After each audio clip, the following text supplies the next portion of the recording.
What is going on today, guys? So I know that you have been requesting this video for quite some time, and I kept telling you I had to see more movies. Now, because it is the end of January, this must come to a close. I am now talking about my top 10 favorite films of 2015. But before I start, guys, I'd like to cover two things, and then we will get right into it, I promise. The first thing is that I did not see every film of 2015. This usually happens for most YouTube reviewers or reviewers out there. I did not see every movie in 2015, and those films I didn't see include The Hateful Eight, Room, Steve Jobs, sadly Creed, I'm so upset I didn't see Creed, and The Big Short. And two is that a grade that I gave a particular film doesn't exactly matter here. And what I mean by that is that a grade for a film is for that specific genre. This is my one chance to talk about the movies that impacted me the most and the films that I had the most fun with. But before I talk to you guys about my top 10 films, I have 5 honorable mentions, and those are The Hunger Games: Mockingjay Part 2. I actually really liked that film. I watched it again, didn't really like it as much. That being said, though,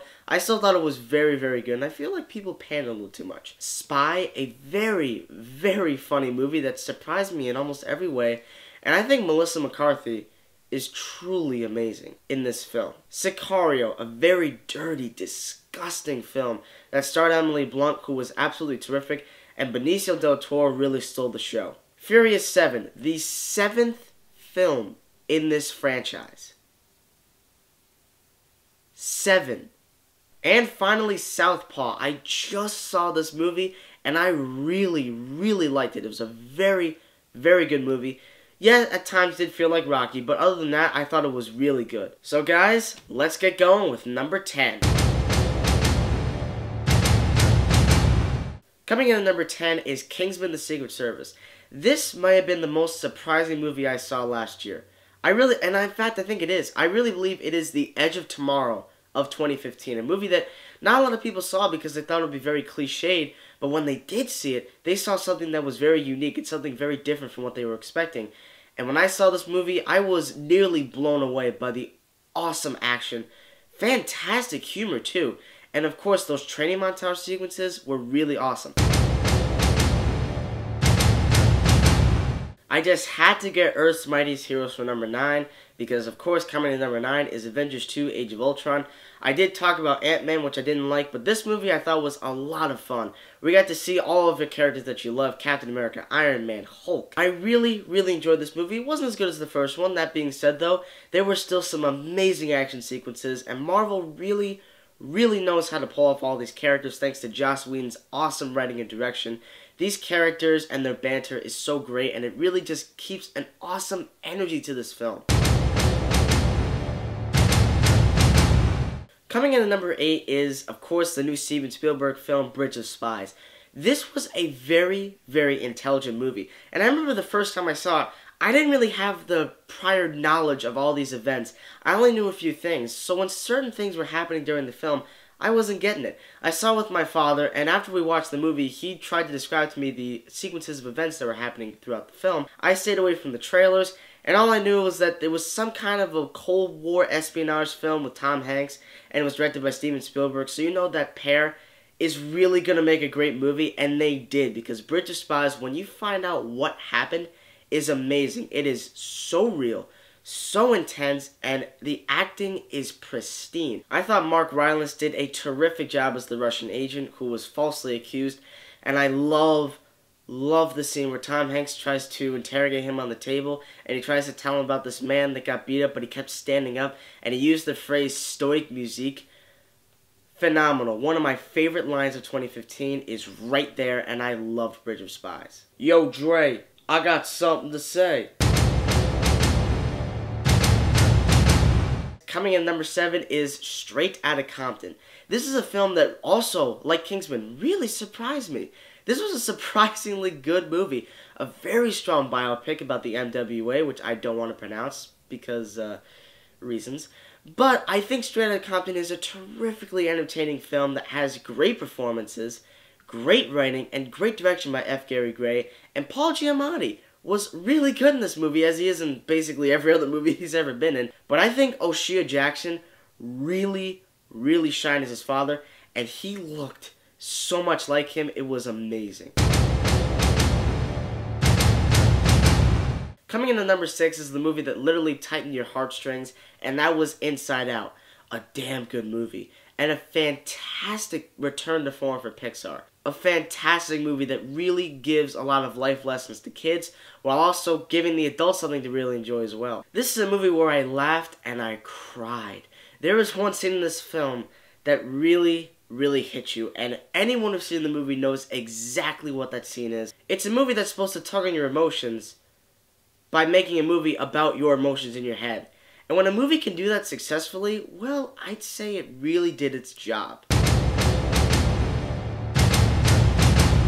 Coming in at number 5 is Spotlight, one of the most disturbing films I have ever seen, and possibly the most disturbing, because of everything that was going on at that time period, and just the realism and the effects of child molestation is just so present in this film. You feel disgusted. I felt so bad walking out of that film. I was shaking. I haven't been disturbed by a movie like that in, well, ever. And the performances in this film were absolutely stellar, with Michael Keaton. Rachel McAdams is one of my all-time favorites. And of course, Mark Ruffalo, who stole the show completely. Spotlight was absolutely terrific, and I can positively say that this is the best investigative journalism film I have ever seen in my life. Coming in at number 4, we have a movie that I think will surprise people that it's this high on my list in particular. Mad Max Fury Road is one of the top 5 best action movies to have come out not only in this decade, but I'm pretty sure of this century, because this movie made me fall in love with practical effects all over again. If you guys should know one thing about me, The Road Warrior is one of my all-time favorite action movies. A lot of people are going to be surprised that it's this high on my list, because I do still find this movie to be a bit overrated. I feel like people did blow this a little bit out of proportion. That being said though, as an action film, and as an action film only, this movie is excellent. It's just fantastic. I've seen Mad Max Fury Road a total of 6 times. And I wanted to see it one more time before I made the list, just to see if I liked it a little bit more. And guys, I think the 6th time was really the charm. And I absolutely loved all of it. And honestly, besides the lack of narrative and a bit of the characters a little bit weak, everything else in this movie is just so awesome. The car chases, the practical effects, Charlize Theron stealing the entire film. Coming in at number 3 is one of the most suspenseful thrillers I have ever seen in my life. The Gift truly is one of the best thriller movies I have ever seen. It blew me away from frame 1 to the last frame. It is a movie that is filmed so incredibly well. It's written, directed, and stars Joel Edgerton. Now this is a movie that could have been terrible. This is a movie that could have fallen completely flat. But I had confidence when I saw the first trailer of the film, even though it wasn't edited the best way. I felt like this movie could be good. And oh boy, was this movie incredible in every single way. I'm really upset I don't have the Blu-ray of this movie because I definitely need to get it. The Gift is a movie that truly was excellent. Okay, at this point throughout the review, you guys are wondering, hey, where is this movie? Why isn't this on your list yet? Is it going to be number 1? Well, guys, if you guys notice behind me, you guys can tell that my second favorite film of 2015 is Star Wars: The Force Awakens. This movie, I mean, just everything about it. The hype, the leading up to it, the days counting down towards it. I was so pumped. I love talking about every Star Wars movie. Well, not really Attack of the Clones, but other than that, I enjoyed talking about every single Star Wars movie, getting ready for it. So when I saw Episode 7, I had high expectations, and they were met in basically every single way possible. J.J. Abrams is awesome. Truly. And I was very, very scared about this movie because he came from directing Star Trek Into Darkness, which had lens flares every 25 seconds, to directing Star Wars. And J.J. Abrams really pulled it off. He knows how to direct science fiction. And guys, this movie was just fun. You know I love Star Wars. I got Star Wars posters there. My Force Awakens poster is actually right there. I had so much fun with this movie. And yeah, there was some nostalgia to it. There was. But that being said, though, I tried to critique it as harshly as I could, and I loved basically all of it. And now it's that time to talk about my favorite film of 2015. Now, there were a lot of films that I saw of 2015. Some of them I haven't reviewed yet, and I definitely will review them. But this movie stuck with me out of all the rest. And that's really saying something. The Martian is one of my favorite science fiction movies of all time. And I absolutely love this movie so much. You guys have heard me make little hints to saying what my favorite film is. You guys have heard me talk about it consistently. I did a single unboxing video just for this movie. So that's really saying something, guys. But I loved everything there is to love about this movie. And for me, I strongly regard this as the A+ movie of the year because in my mind and in my heart, this film did everything for me as perfectly as it could have, or as flawlessly as it could have, because I loved every millisecond of this film. I actually think The Martian may be Ridley Scott's best movie, and that's really saying something.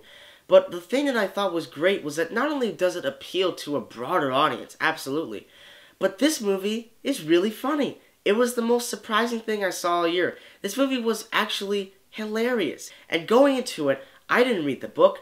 I didn't watch a single trailer. The only thing I knew about this movie was that it was directed by Ridley Scott. It was going to be a sci-fi movie with Matt Damon being stuck on Mars. That's it. I didn't know anyone else being in this movie. I didn't know Jessica Chastain was in it. The Winter Soldier, Kate Mara, Sean Bean, the man from 12 Years a Slave, which I don't want to pronounce his name, and Jeff Daniels and Kristen Wiig. All A-list actors in a movie that truly is incredible in every single way. And for me, it just blew me away in every single possible way. I've seen it 5 times now, and I definitely will see it a 6th time because I absolutely love The Martian. This truly is one of my favorite science fiction movies ever made.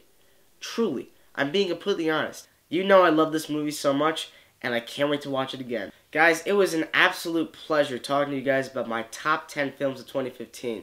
So what are your top 10 films of 2015? Please leave me comments down below. I know you guys were like, where's your top 10 films of 2015 list? And I keep telling you it was coming. But it is now here for you guys, and I appreciated doing every second of this video. This may actually be the most enjoyable video I've done because it's one time for me to make my full favorite films opinions, and it was just so much fun.